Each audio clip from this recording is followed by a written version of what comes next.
The aerial campaign over Germany introduced a new and grim dimension to combat during the Second World War. It was now total war, a new and savage era in which technology would lead the way as each side fought for supremacy. The Allies developed new weapons and created new tactics as the war approached the heart of the Reich. Now the Germans were forced to respond in a desperate attempt to protect their vulnerable cities and villages. Like the other major nations, Germany had experimented with various uses of aircraft before the First World War. When war finally broke out, Germany used the airplane primarily in the role of observer and artillery spotter, as they had not yet developed their own military aircraft. But they had the use of enormous dirigibles, which would soon be put to good use. The dirigibles were under the control of the Military Aviation Service and were used to bomb enemy territories. Because most early airplanes were slow, the dirigibles could outrun some enemy planes and operate at greater altitudes and distances. As the war progressed, however, and airplanes became faster and began carrying weapons, dirigibles became more vulnerable. And by 1917, they were practically obsolete, as the Allies were shooting down more and more of them. It was the Germans who developed their first true bomber, which joined the already growing number of combat aircraft. What caused the downfall of an air force that, in many ways, was vastly superior to the Allies in World War II? Is there a distinct turning point that rendered Germany's aerial arsenal powerless against the combined force of Britain, America, and the Soviet Union? What exactly caused the failure of the Luftwaffe? Since the Treaty of Versailles prohibited Germany from having an air force, German pilots were trained in secret. Initially, civil aviation schools within Germany were used, but only light training aircraft could be utilized to maintain the appearance that the trainees would fly for civilian airlines. To train their pilots in the latest combat aircraft, Germany sought the help of the Soviet Union, which was also isolated in Europe. A secret training camp was established in Lipetsk in 1924 and operated for approximately 9 years, using primarily Dutch and Soviet training aircraft, but also some German ones, before it was closed in 1933.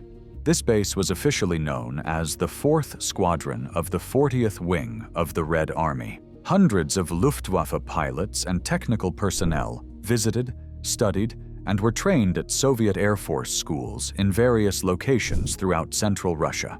Rösing, Blum, Fosse, Tietzemann, Heine, Makratski, Blumendath, and many other future Luftwaffe aces were trained in the USSR at Soviet German schools established under the sponsorship of Ernst August Köstring. The first steps toward the formation of the Luftwaffe were taken just months after Adolf Hitler came to power. Hermann Göring, a World War I ace, became National Commissioner for Aviation, with former Lufthansa director Erhard Milch as his deputy.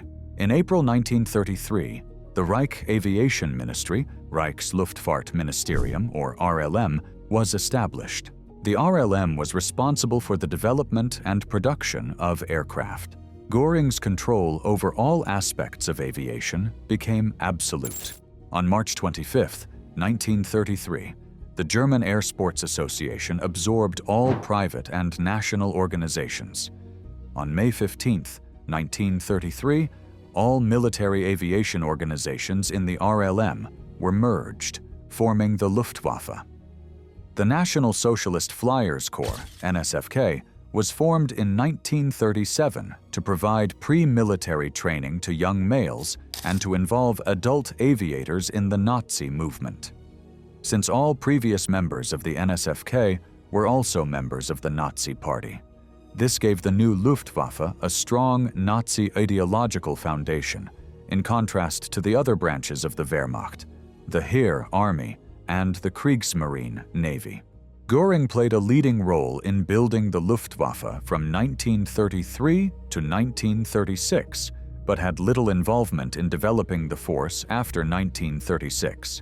Göring's absence in planning and production matters was fortunate. Göring had little knowledge of modern aviation, had last flown in 1922 and did not stay informed about the latest developments. Göring also demonstrated a lack of understanding of doctrine and technical matters in aerial warfare, which he left to others more competent. The commander-in-chief left the organization and construction of the Luftwaffe after 1936 to Erhard Milch. However, Göring, being part of Hitler's inner circle, provided access to financial and material resources to rearm and equip the Luftwaffe. Another prominent figure in the construction of German air power at this time was Helmuth Wilberg. Having headed the aviation general staff of the Reichswehr for 8 years in the 1920s, Wilberg had vast experience and was ideal for a senior staff position. Göring considered appointing Wilberg as Chief of Staff CS. However, it was revealed that Wilberg had a Jewish mother. For this reason, Göring could not name him CS. Not wanting to waste his talent, Göring ensured that Nazi Germany's racial policy would not apply to him. Wilberg remained on the air staff and, under the leadership of Walter Wever, helped to draft the Luftwaffe's main doctrinal texts, such as the conduct of aerial warfare. In 1933, Adolf Hitler became Chancellor of Germany and later Führer, taking complete control over the homeland.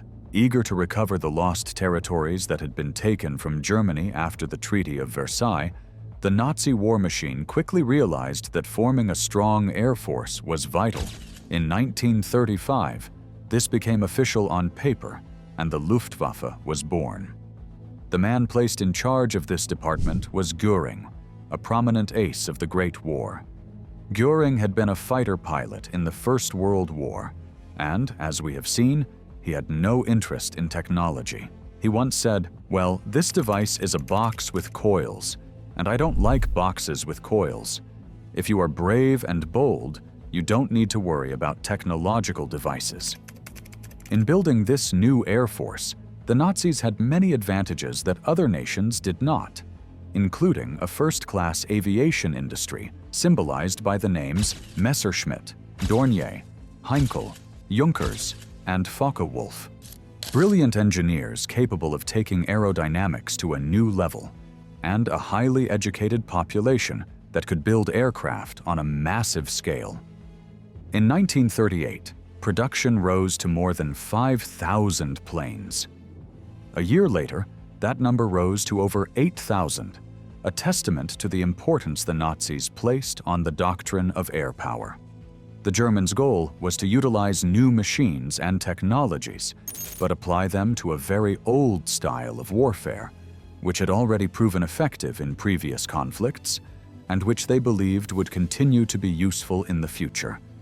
This set them apart from neighboring countries during the 1920s and 1930s, as instead of focusing on the future, they were more concerned with reviving past traditions and adapting new technologies to them.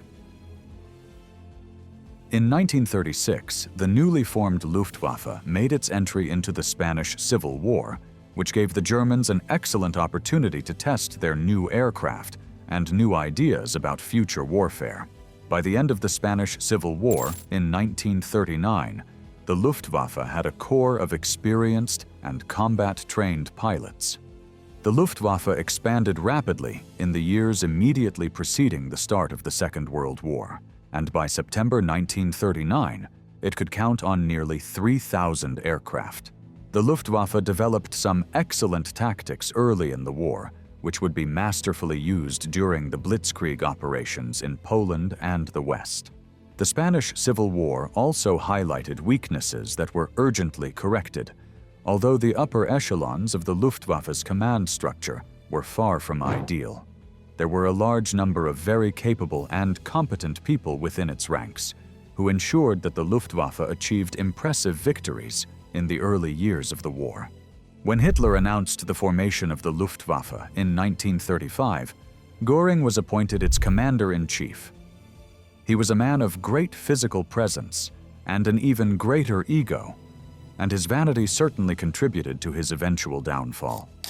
None of this was evident, however, during the glorious days of the Spanish Civil War and the invasion of Poland, which saw the Luftwaffe sweep everything before it. It was only when faced with the determination and skill of the RAF during the Battle of Britain that the first cracks appeared in the Luftwaffe's seemingly invincible facade. From that point on, the previously close relationship between Hitler and Göring became strained and complicated. Faced with the prospect of decreasing influence over the Führer, Göring began to make a series of unsustainable promises. He vowed that no bombs would fall on Berlin and that the army in Stalingrad would be supplied by air by the Luftwaffe.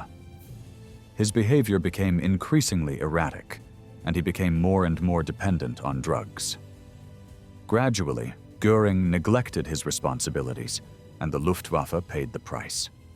After a phone call to Hitler in April 1945, in which he indicated his willingness to act as the Führer's successor, Göring was arrested for treason, stripped of all his posts, and expelled from the party. He surrendered to the Americans on May 8th and made a vigorous defense at the subsequent Nuremberg trials.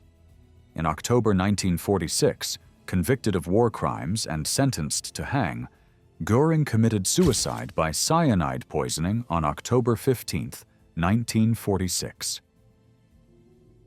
Returning to the time before war was declared, in August 1939, the German air arsenal was impressive, to say the least.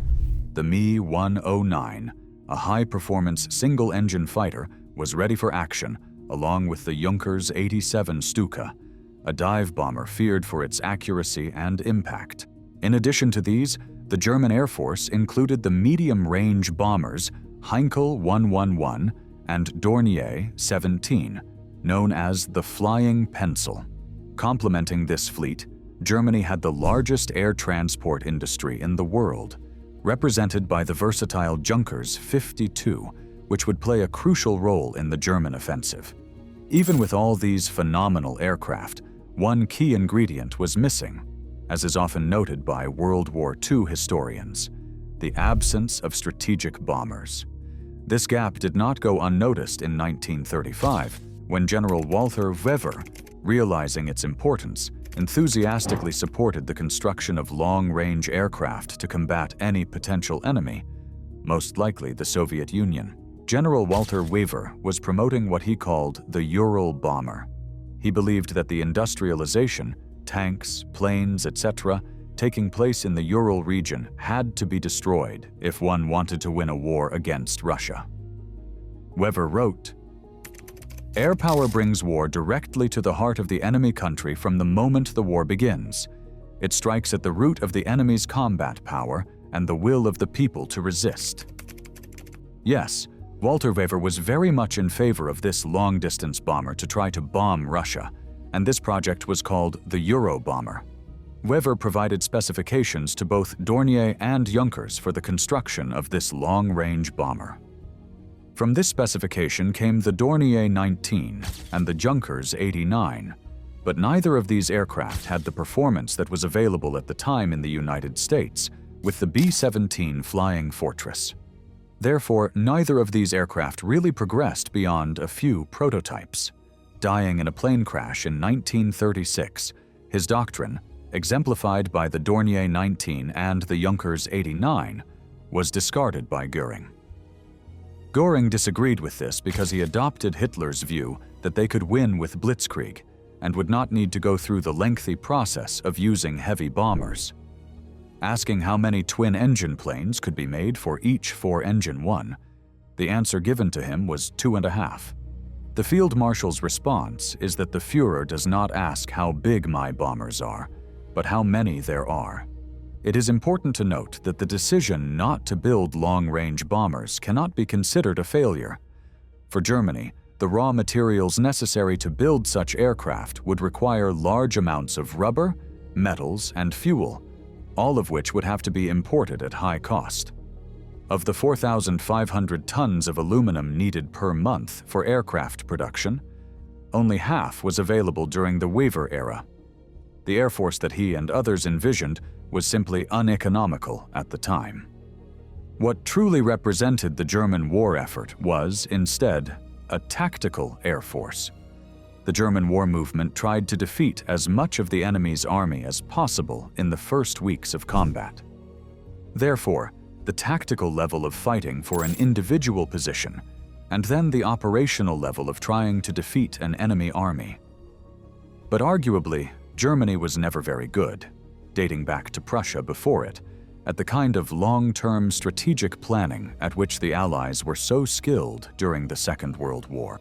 But arguably, Germany was never very good, dating back to Prussia before it, at the kind of long-term strategic planning at which the Allies were so skilled during the Second World War.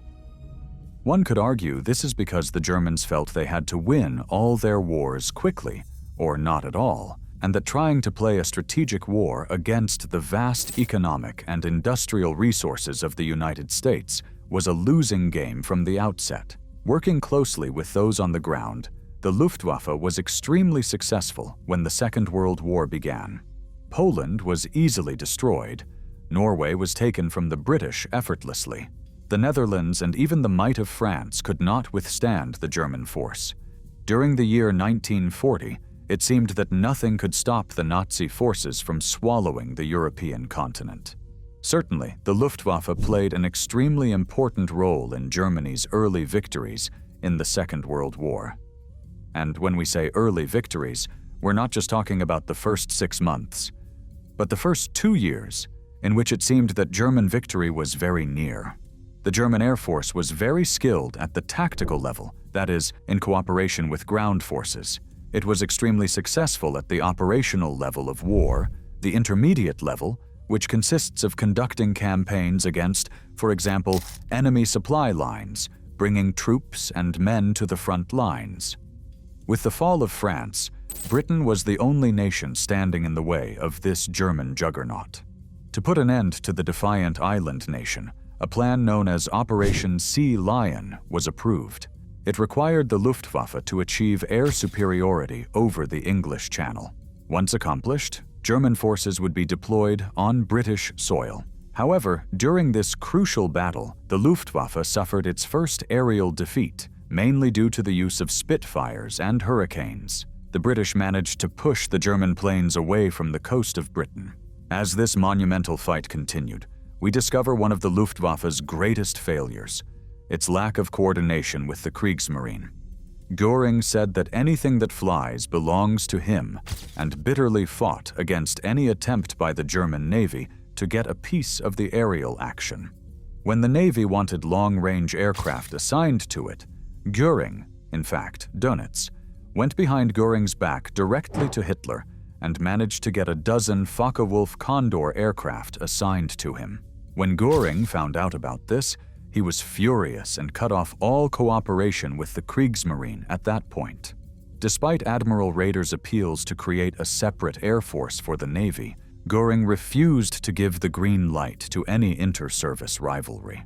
The roots of this conflict come from each service's desire to be recognized as the one responsible for victory for the fatherland. Of course, there was always rivalry between the Navy and the Air Force. We, in the Navy, referred to ourselves as the Imperial Navy, while we referred to the Air Force as the Nazi Air Force.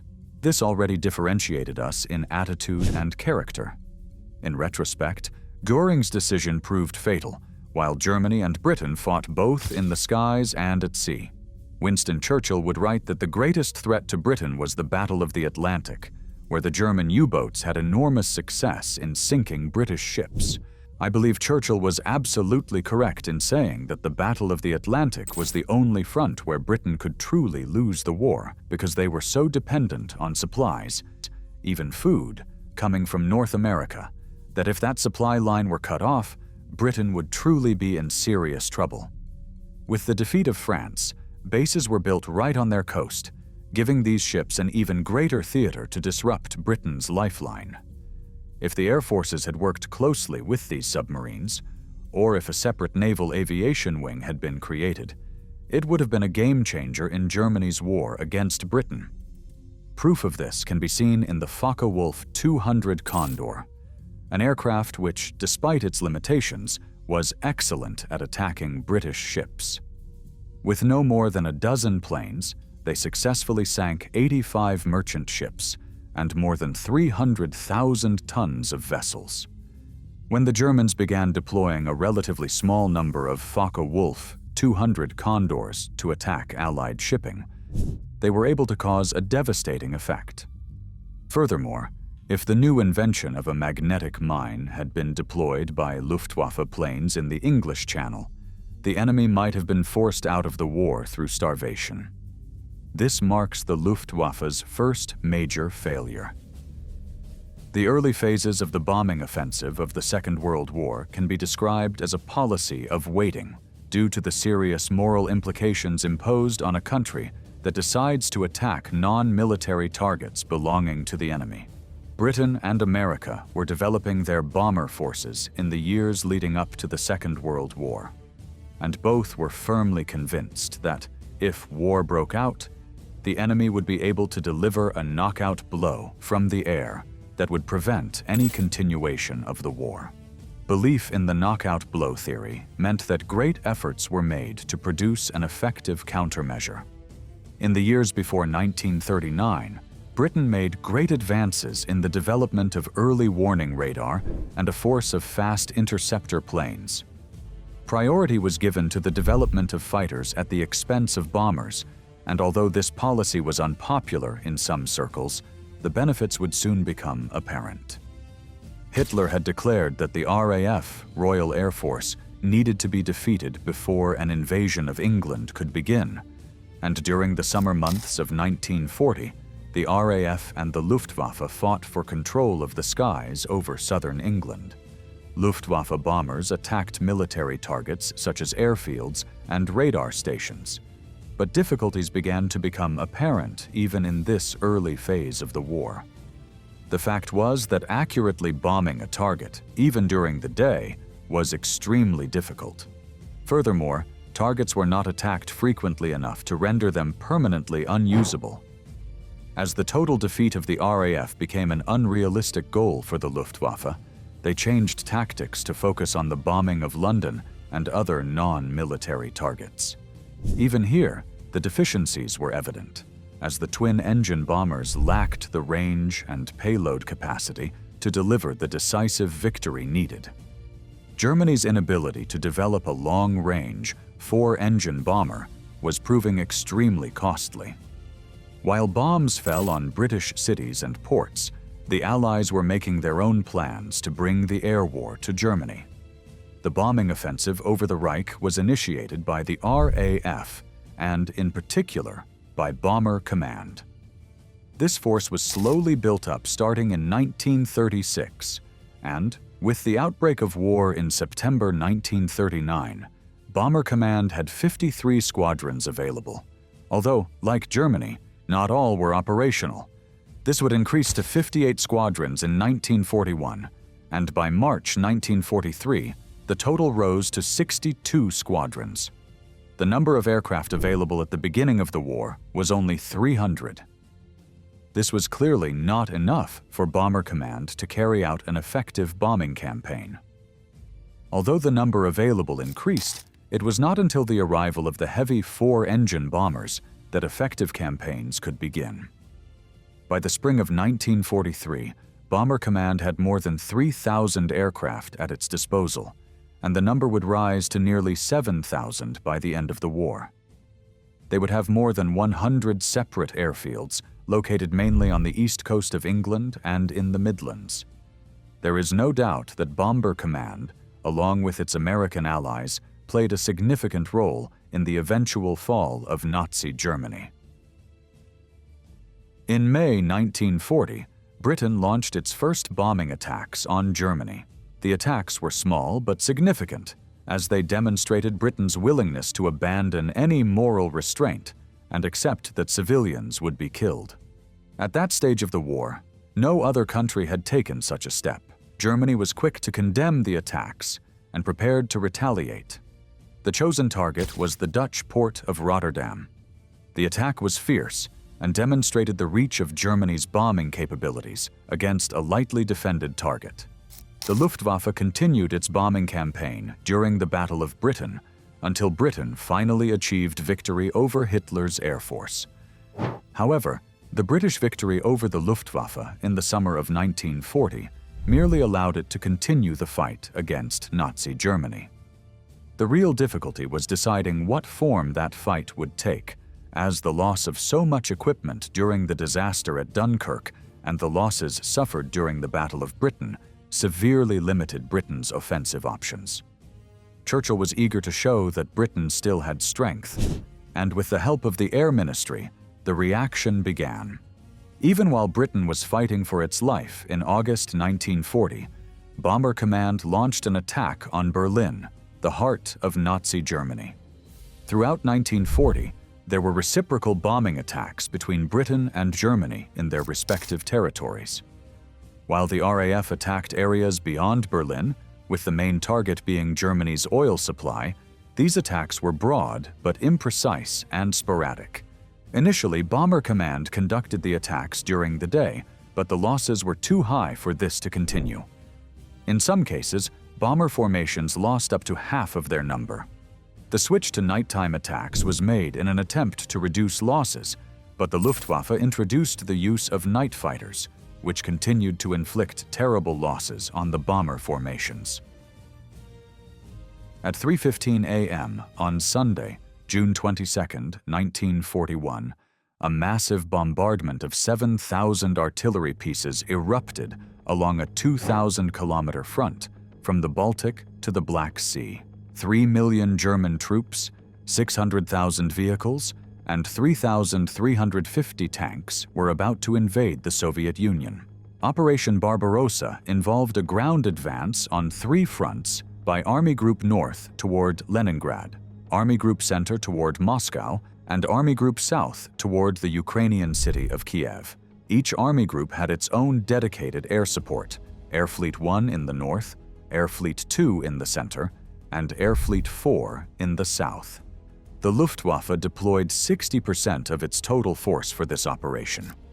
1,945 aircraft, of which 1,400 were operational on the day, including bombers, dive bombers, single-engine fighters, twin-engine fighter bombers, and reconnaissance aircraft.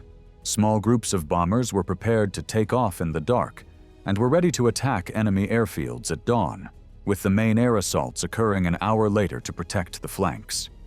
At 2 a.m., the Heinkel 111s secretly dropped mines in the Baltic and Black Seas. Before the initial bombardment, isolated bomber formations crossed the border at high altitude to avoid detection. The Heinkel 111s, Junker 88s, and Dornier 17s achieved complete surprise, devastating aircraft on the ground with 4-pound fragmentation bombs. When the squadrons of the second wave appeared, there was little aerial opposition. Their Stukas focused on nearby targets while other bombers flew inland, escorted by fighters, to attack cities like Bialystok. Twin-engine bombers were the main aircraft used by the Luftwaffe in Operation Barbarossa.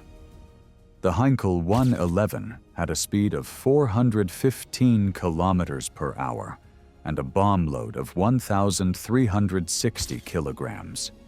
The Ju-88 had a speed of 460 kilometers per hour and a bomb load of 2,500 kilograms. The Dornier 17 had a speed of 435 kilometers per hour and a bomb load of 910 kilograms. All 3 of these planes were thus considerably slower than the newer Soviet fighters. But fortunately, few of those were available on June 22, 1941.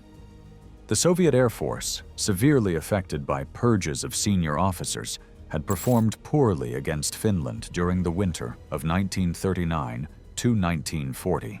In June 1941, it was still heavily dependent on older aircraft types. 2 of the fighters were biplanes, the I-15 and the I-153. The monoplane I-16 Rata was slower than the Messerschmitt 109, although more maneuverable. On paper, in the West, the Soviets had 5,700 aircraft, not including 1,445 naval aircraft.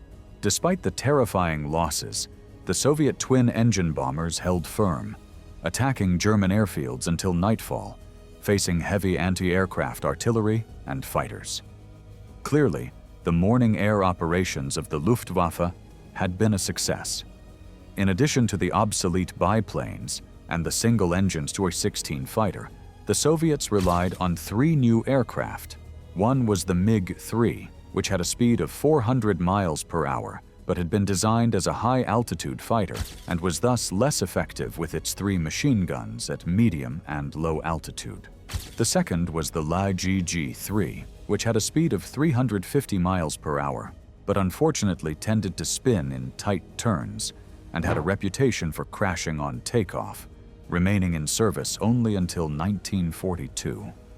The third new aircraft was the Yak-1, which had a speed of 360 miles per hour and was armed with 8 rockets in addition to machine guns. It was by far the best of the aircraft to enter service in 1941, and 50% of the Soviet fighters that would later be developed were derived from the Yak-1. During the day of June 22nd, the Soviets admitted to losing 1,811 aircraft, of which 1,489 were on the ground. At the cost of 35 aircraft, the Luftwaffe had apparently inflicted a crushing defeat on the Soviet Air Force. The Soviets were completely unprepared. Colonel Van Yushkin, commander of the 23rd Air Division, revealed that many men were on weekend leave. Many airfields were very close to the border, their positions perfectly known by the Germans. Even at operational bases, units were in the process of re-equipping with new types of aircraft. Typical Russian negligence, commented Van Yushkin. Both old and new types were scattered everywhere, in non-camouflaged areas. At 1:30 a.m., a warning of the imminent German invasion had been sent from Moscow, with an urgent order. Before dawn, on June 22nd, all aircraft must be dispersed across their airfields and carefully camouflaged. All units must go on immediate alert, but the message was lost in the complex communications network. The stage was set for German columns to advance into the heart of the Soviet Union, supported by the Luftwaffe, which, by June 19th, claimed the destruction of 4,019 aircraft at the cost of 150 of their own. For a week, Colonel General Heinz Guderian's Panzer Group was held up by the fortress in Brest, where the Stuka dive bombers had little effect on the 1-meter-thick walls. On June 28th, 7 Junker 88s with 3,500-pound bombs attacked, breaking through the wall, and the next day the garrison surrendered. Advancing through the center, the German troops bypassed Minsk and were preparing to encircle it in a pincer movement on June 30th, when waves of enemy bombers began to attack the tanks. Clearly, the Soviet Air Force was not yet finished. However, more than 100 Messerschmitt 109s shot down 114 attackers, and Minsk fell on July 7th. 9 days later, Smolensk was taken. Moscow was only 320 kilometers away. Army commanders resisted the diversion of aircraft from close support of their troops. There was little enthusiasm for bombing Moscow, but on July 19th, Hitler ordered reprisals for the Russian air raids on Bucharest and Helsinki. Thus, during the night of July 21st to 22nd, 127 Heinkel 111s and Junker 88s took off from 4 different bases for a round trip of 1,100 to 1,300 kilometers to the Soviet capital. At 32 kilometers from their target, searchlights began to scan the sky. Then, suddenly, a roaring volcano erupted as countless regiments of heavy and light anti-aircraft artillery opened fire.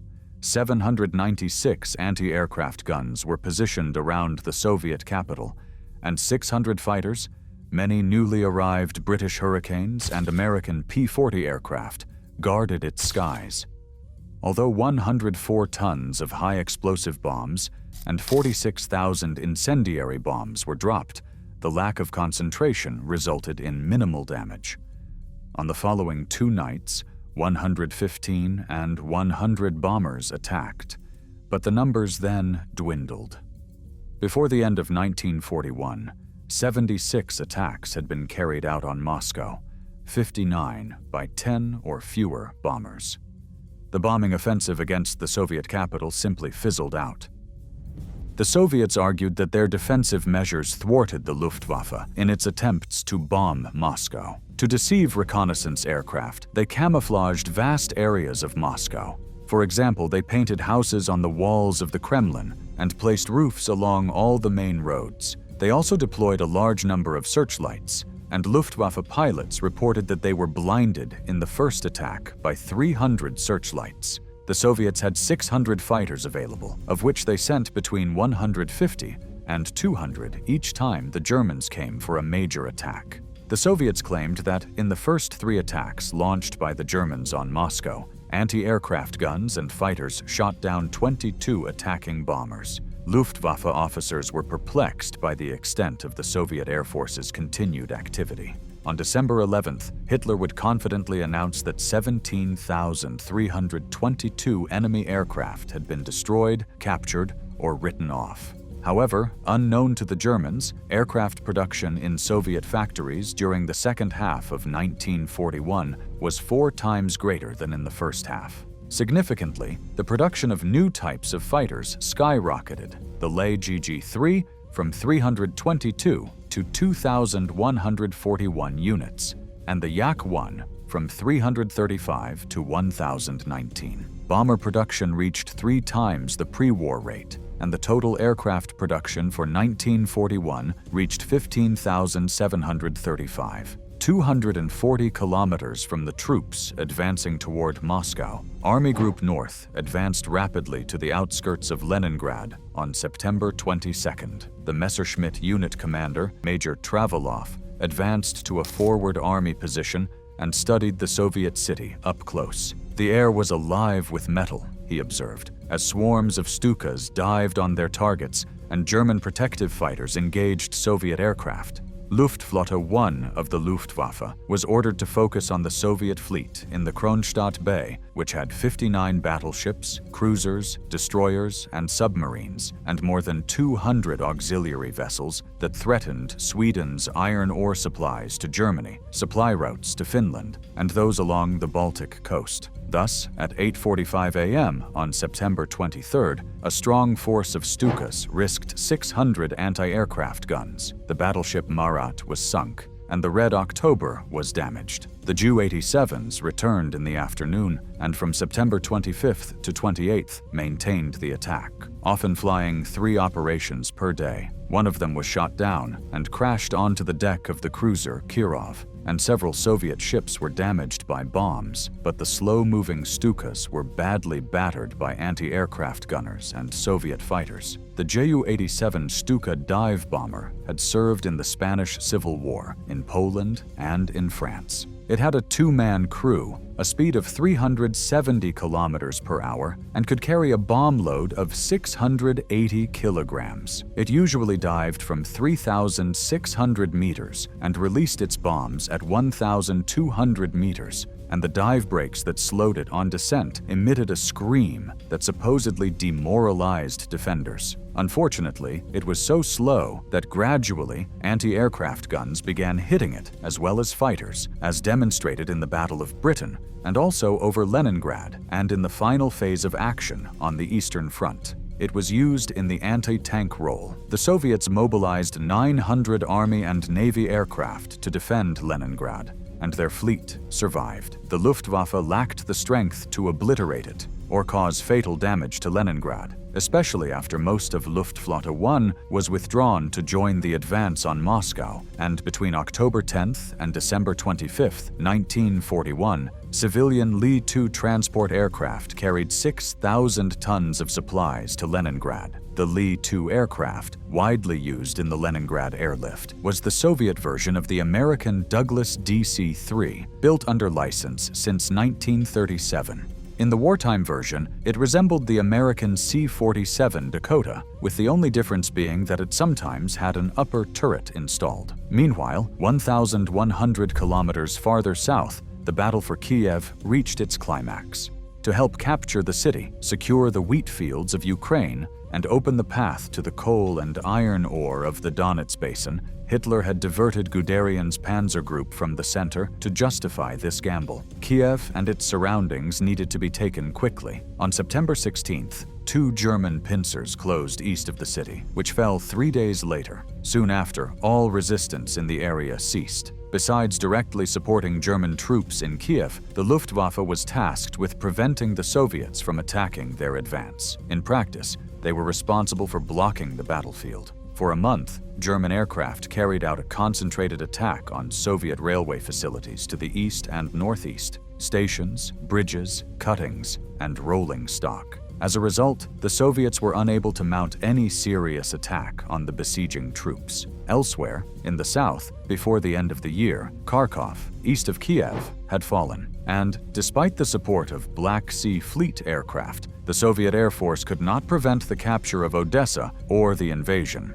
of the Crimean Peninsula during November. After the return of Guderian's tanks from the south, Army Group Center was finally ready to launch a ground attack on Moscow. But when reconnaissance aircraft reported major troop movements from Gorky and Yaroslavl, east of the Soviet capital, its Luftwaffe units had no bombers with the range to interfere. And on December 5th, with German troops in the suburbs of Moscow, Soviet troops counterattacked, attempting to outflank and encircle the Germans. With the ice and snow of a harsh winter beginning, the Luftwaffe could do little to effectively intervene. It was immobilized. To attack Moscow, the Luftwaffe had only twin-engine bombers, such as the Heinkel 111 and the Ju-88. They had limited bomb capacity, from 3,000 to 5,000 pounds, but more importantly, their range was 1,600 to 2,400 kilometers. With air bases located 600 kilometers west of Moscow, it was impossible for them to fly far beyond Moscow to attack troop concentrations. Moreover, they were 160 kilometers per hour slower than Yak-1 fighters. Their ability to decisively attack Moscow, therefore, was greatly reduced. The stage was now set for disaster. On January 9, 1942, 4 Soviet armies broke through the thin line of troops protecting the border between Army Group North and Army Group Center in the area of Lake Ilmen, and similar incursions occurred along the entire front. Thousands of Germans soon found themselves surrounded in a series of large pockets. In one of them, during the second week of February, the entire 10th Army Corps and part of the 11th, 6 divisions and 100,000 men were isolated southeast of Lake Ilmen in Demyansk. Only an airlift could save them. The weather often prevented flights. Temperatures were -40 to -50 degrees Celsius. The Luftwaffe mobilized to organize an airlift to supply the encircled forces in Demyansk with food and ammunition. This operation would become one of the first and most significant air supply missions of the Second World War. Luftwaffe pilots used a combination of Junkers 52s and Heinkel 100s and 11s to transport the necessary provisions. In a particularly dangerous mission, on February 19, 1942, 50 Ju-52s managed to land on an improvised ice runway and deliver 272 tons of food, medicine, and ammunition. For several weeks, the Luftwaffe worked tirelessly to keep the encircled troops supplied, facing constant Soviet attacks and adverse weather conditions.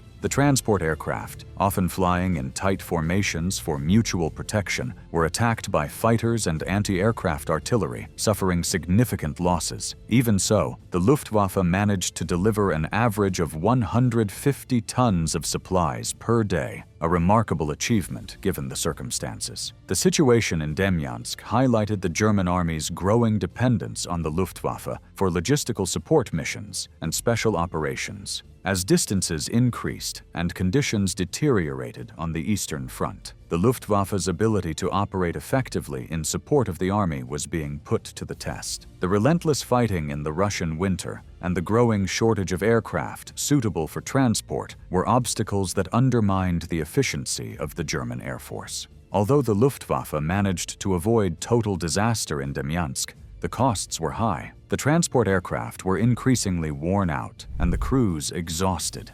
Furthermore, the German forces in Demyansk were weakened despite the resupply efforts, and a partial withdrawal was ordered in April 1942, with only a few fortified positions maintained. To the south, in Kharkov, the Germans were engaged in a counterattack against the Red Army, which had launched an offensive to recapture the city. The Demyansk encirclement and the Battle of Kharkov marked the shift to a more prolonged and exhausting stage of the war, in which the Luftwaffe would play a critical role, but under increasing pressure. In May 1942, General Fritz von Paulus, commanding the 6th Army, launched an offensive toward Stalingrad, with the goal of taking control of the Volga River. This operation, part of Hitler's larger plan to seize the oil fields of the Caucasus, would prove to be a disastrous turning point for the Germans. The Luftwaffe, already recovering from support operations in the north, was now placed under tremendous pressure to provide constant air support to the ground forces in the Battle of Stalingrad. The Luftwaffe's Stukas and bombers bombarded the city incessantly, destroying many of the buildings and turning Stalingrad into a devastated urban battlefield. However, as the battle dragged on, the Luftwaffe began facing serious supply and maintenance issues. The aircraft were operating in extreme conditions, and repair capability was limited by the lack of parts and qualified personnel. The bombings, although devastating, failed to break Soviet resistance. With the onset of the Stalingrad encirclement, the situation deteriorated even further. In November 1942, Soviet forces launched Operation Uranus, encircling the German 6th Army inside Stalingrad. Hitler ordered Paulus to hold his positions and rely on air resupply to sustain his troops.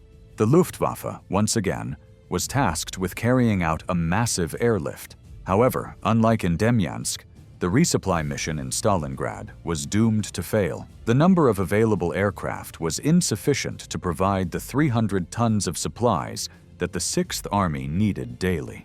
Additionally, Soviet fighters, now more numerous and better coordinated, shot down many German transport aircraft. Even the heroic efforts of the Luftwaffe pilots could not overcome the logistical challenges and the hostility of the environment. In a desperate attempt to save its forces, the Luftwaffe mobilized almost all of its available transport aircraft, including the Junkers 52 and Heinkel 111. Each day, hundreds of resupply missions were carried out under heavy fire, but most of the loads dropped fell into Soviet-controlled areas or were lost due to navigation errors. The aircraft crews faced nearly impossible conditions: sub-zero temperatures, attacks from Soviet fighters, and the constant threat of being shot down by anti-aircraft artillery. Despite continuous attempts, the Luftwaffe failed to provide the necessary supplies to sustain the 6th Army. In January 1943, the situation in Stalingrad became unsustainable. With his troops starving, freezing, and out of ammunition, General Paulus was forced to surrender, and more than 90,000 German soldiers were captured. The Battle of Stalingrad marked a decisive turning point in the war, not only because of the collapse of the 6th Army, but also due to the Luftwaffe's failure to carry out its critical resupply mission. The defeat at Stalingrad had devastating consequences for the Luftwaffe. In addition to heavy losses of aircraft and crews, the German Air Force saw its operational capacity severely impaired. The need to replace the losses suffered at Stalingrad meant that many resources were diverted from other fronts, leaving the air defenses of the Reich weakened. In the months that followed, the Luftwaffe attempted to rebuild, but the pressures of fighting on multiple fronts, along with the growing shortage of fuel and materials, made this task nearly impossible. The Allied air forces, now fully mobilized, began intensifying their bombings on German territory, targeting factories, transportation infrastructure, and cities. The Luftwaffe's ability to defend its own territory was constantly eroded, and the air war over Germany became increasingly desperate. With Germany, at this moment, facing a severe shortage of aluminum and copper, America is fully supplied with these and other essential materials. In 1944, the United States managed to produce more than 96,000 aircraft per year, one every 5 minutes, more than double the Germans. Before this catastrophic decision was made, it is important to note that in 1940, even with its ships being torpedoed at an unprecedented rate, Great Britain was still producing more aircraft than Germany. The British managed to improvise and, as a result, produced excellent planes such as the de Havilland Mosquito, an aircraft made of plywood. In contrast, in 1941, with Nazi forces engaged in a two-front war, total production was just over 11,000 aircraft, an annual increase of only 3,000 compared to the beginning of the war. Clearly, the total production of the Third Reich is only a fraction of what it could have been. If we look at how forced labor took place, we see that in 1943 and 1944, aircraft production was moved to concentration camps to ease the labor shortage and protect production from Allied air raids. The two largest aircraft factories in Germany were located in the concentration camps of Mauthausen-Gusen and Mittelbau-Dora. In 1944 and 1945, about 90,000 concentration camp prisoners worked in the aviation industry, representing about 1/10 of the concentration camp population during the winter of 1944–45. In part, as a response to the Luftwaffe's demand for more forced laborers to increase fighter production, the concentration camp population more than doubled between mid-1943, 224,000, and mid-1944, 524,000. Part of this increase was due to the deportation of Hungarian Jews. The Jägerstab program was used to justify the deportations to the Hungarian government. Of the 437,000 Hungarian Jews deported between May and July 1944, about 320,000 were killed in the gas chambers upon arrival at Auschwitz, and the rest were forced into labor. Only 50,000 survived. The Luftwaffe's airfields were often maintained using forced labor. Thousands of prisoners from 5 Stutthof subcamps worked on the airfields. Airfields and bases near various other concentration camps and ghettos were built or maintained by prisoners. Under orders from the Luftwaffe, prisoners from Buchenwald and Herzogenbusch were forced to disarm bombs that had fallen around Düsseldorf. Thousands of Luftwaffe servicemen worked as concentration camp guards. Auschwitz included a munitions factory guarded by Luftwaffe soldiers. 2,700 Luftwaffe personnel worked as guards at Buchenwald. Dozens of camps and subcamps were administered primarily by Luftwaffe soldiers. Even members of the German Air Force carried out massacres. Luftwaffe soldiers frequently executed Polish civilians at random, with baseless accusations of being Bolshevik agents to keep the population under control or as retaliation for guerrilla activities. Troop performance was measured by the body count of murdered people. 10,000 Luftwaffe soldiers were stationed on the Eastern Front for such anti-partisan operations. Throughout the war, concentration camp prisoners were forced to serve as human test subjects in experiments with Luftwaffe equipment. Some of these experiments were carried out by Luftwaffe personnel, and others were carried out by the SS under orders from the OKL. In 1941, experiments aimed at discovering how to prevent and treat hypothermia were conducted for the Luftwaffe, which had lost crewmen due to immersion hypothermia after crashes into water. The experiments were conducted at Dachau and Auschwitz. Sigmund Rascher, a Luftwaffe doctor based at Dachau, published the results at a medical conference in 1942 titled Medical Problems Arising from Sea and Winter. Of about 400 prisoners forced to participate in the cold water experiments,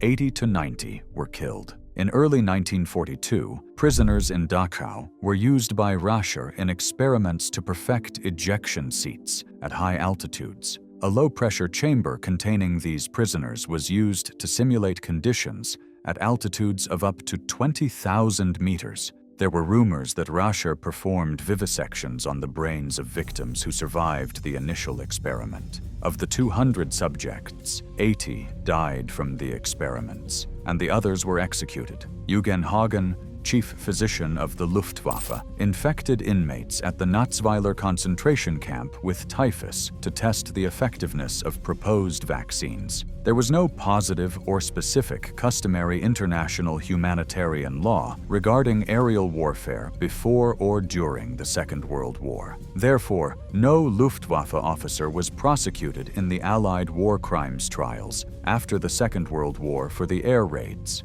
The bombing of Villun on September 1, 1939, by the Luftwaffe marked one of the first air attacks of the Second World War, killing about 1,300 civilians and destroying 90% of the center of the Polish town. There were no military targets in the area, and the hospital was one of the first buildings to be hit. Attempts to prosecute those responsible were rejected in West Germany. Operation Retribution, in April 1941, was a German bombing of Belgrade, Yugoslavia, targeting civilians as punishment, killing 17,000 people. The attack paralyzed the Yugoslav military command and destroyed about 20 to 25% of the city. Nearly 50% of the housing was destroyed, and thousands of Jews were forced to clear the rubble. In the Battle of Britain, the Luftwaffe primarily attacked civilian targets in the British Isles, causing more than 22,000 deaths and 30,000 injuries. In 1942, after successfully pressuring industry to drastically increase aircraft production, the Third Reich was still producing only 14,000 aircraft per year, compared to 28,000 for the Americans and more than 20,000 for the Soviets. By this point, the Soviets had managed to recover. They were producing almost as many aircraft as the United States. In 1944, the Soviet Union produced 40,000 aircraft, and America produced 96,000. Germany, in contrast, produced only 40,000. Therefore, what we see is that, in terms of production and production potential for aircraft and tanks, the Allies completely surpassed the Germans. This is exacerbated by the fact that the Nazi leaders refused to acknowledge total war. At the beginning of the war, Hitler gave a speech to the German people. He said, "The war that will be fought now is not a total war. It is a gentleman's game between Germany and Great Britain. We will settle this on the battlefield, and civilians do not need to worry." But as the war intensified, even when Operation Barbarossa was launched, they refused to recognize that there was a need for total war, a total mobilization of resources. The reasons for this were, in part, that Hitler believed that in the First World War, Germany had lost because of the demoralization of civilians. He thought the people could not endure it and wanted to prevent that from happening again. As resources begin to run out, there is an urgent need to mobilize the entire economy and the entire workforce of Germany. The Minister of Armaments and War Production, Albert Speer, is the man responsible for this effort. Speer's work is monumental. First, he reorganizes aircraft production, which significantly increases the production of all types of aircraft. Under Speer's direction, aircraft production more than doubled in a year. The industry was beginning to reorganize, which was absolutely necessary. But even with increased production, there are still many problems with the Luftwaffe. In 1943, Germany is at a critical point. A second front is opened with the landing of Allied troops in Sicily, and the Luftwaffe begins to suffer heavy losses, while British and American bombers begin to attack the Reich at any moment. The German Air Force is fighting on three fronts: the skies over Italy, Russia, and now on German soil itself. This leads to the collapse of the Luftwaffe within 2 years. It is withdrawn from combat in Sicily and Italy because the Allies managed to achieve overwhelming air superiority over the Mediterranean. Now, only 20% of the aircraft are available to support the Italian campaign, and only about 25% of the aircraft are available on the Eastern Front. 60% of the Luftwaffe's aircraft are now in Germany to fight the Allied bombers, and in 1943 and 1944, the Allies adopted a policy of strategic bombing aimed at the Luftwaffe. It became a priority target. There were three main objectives. The first was to attack the German aircraft industry and the fuel industry. The second was to attack the pilots. And the third was to draw the Luftwaffe fighters into battle and defeat them. This plan is implemented in a series of operations known as Big Week in February 1944. Over 6 days, 6,000 American and British aircraft attack aircraft factories and other military installations throughout Germany. During this week, the Luftwaffe loses 500 planes and 400 pilots, losses it cannot afford to replace. Big Week was an attempt to end the Luftwaffe in the air. It was a planned and meticulous campaign to destroy German air power, and they succeeded. In January 1944, General Adolf Galland, commander of the German fighters, makes a grim prediction. He informs Göring that the Luftwaffe has only months left to fight. To sustain his men's morale, Göring tells them that Germany will soon have a new secret weapon that will turn the tide of the war. But despite all the optimism, the reality was that each month, the number of available pilots to fight decreased. The tide turns dramatically against the Luftwaffe in May 1944, when a new type of fighter enters action, the P-51 Mustang. With its long range, it is capable of escorting long-range bombers to their targets and engaging German fighters on equal terms. It is a game changer. Suddenly, now the heavy Allied bombers are flying with fighters that can protect them on the way to and from their targets, and this led to the destruction of the Luftwaffe. With the Luftwaffe unable to defend itself against the Allies' continuous onslaught, Adolf Galland attempts one last desperate action to save the country. Operation Bodenplatte. On New Year's morning of 1945, hundreds of German fighters attack Allied air bases in Western Europe. It is a devastating attack, but ultimately futile. Operation Bodenplatte destroys some Allied aircraft on the ground, but it also costs the Luftwaffe 200 planes and 300 pilots. It was one of the greatest disasters in the history of the Luftwaffe. This is because, in the process of attacking the Allied airfields, the Luftwaffe sacrificed its last strategic resource. The Luftwaffe had many very good pilots. They were truly excellent. Unfortunately for the Luftwaffe, many of the pilots who started the war, who survived for 4 or 5 years, were dying. Therefore, they were not only losing men, but also experience. So they had a lot of young men with incredible aircraft and great combat skills, but they did not have enough experience. At the end of the war, the Luftwaffe is in ruins. The German air arsenal, which was once the pride of the nation, is now powerless. Aircraft are sacrificed for a desperate kamikaze strategy, while the soldiers of the Third Reich fight a losing battle against an overwhelming number of enemies. In April 1945, with Soviet troops invading Berlin, the end seems near.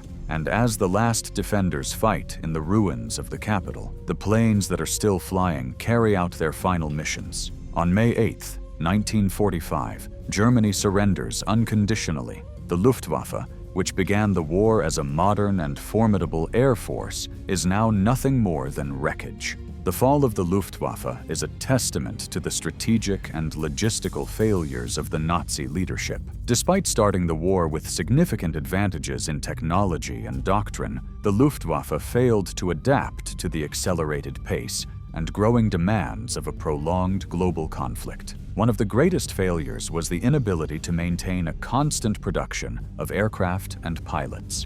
In 1944, the Luftwaffe was suffering major losses of experienced pilots and could not train replacements quickly enough. Unlike the Allies, who had an almost inexhaustible reserve of pilots and resources, Germany was suffering from a critical shortage of resources and manpower. Even with the leadership of Albert Speer and his efforts to increase aircraft production, this was not enough to compensate for the enormous losses the Luftwaffe suffered at the front. Another significant problem was the lack of fuel.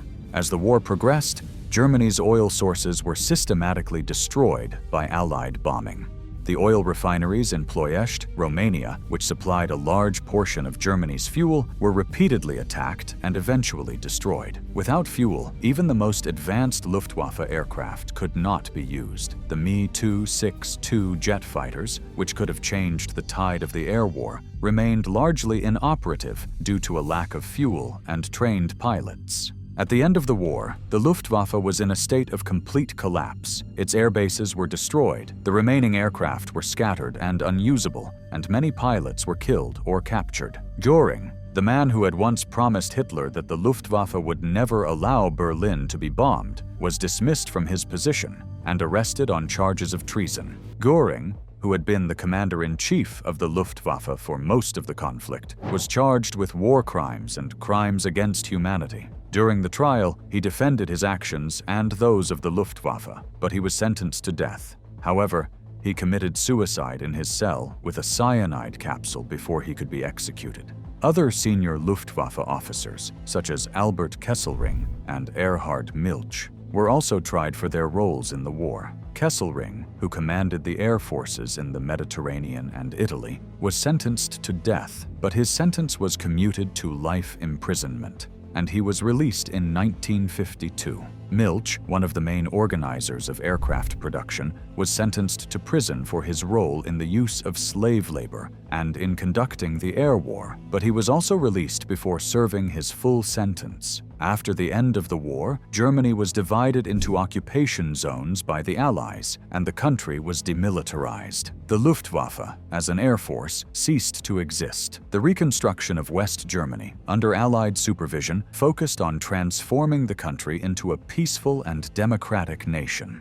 Military aviation was prohibited until 1955, when the Luftwaffe was officially reconstituted as part of the Bundeswehr, the armed forces of West Germany, under NATO command. This new Luftwaffe was equipped with modern aircraft supplied by the United States and trained in air defense tactics to face the growing Soviet threat during the Cold War. Help us keep this project alive here on YouTube by subscribing to the channel. Thanks for watching, God bless you all, and see you soon.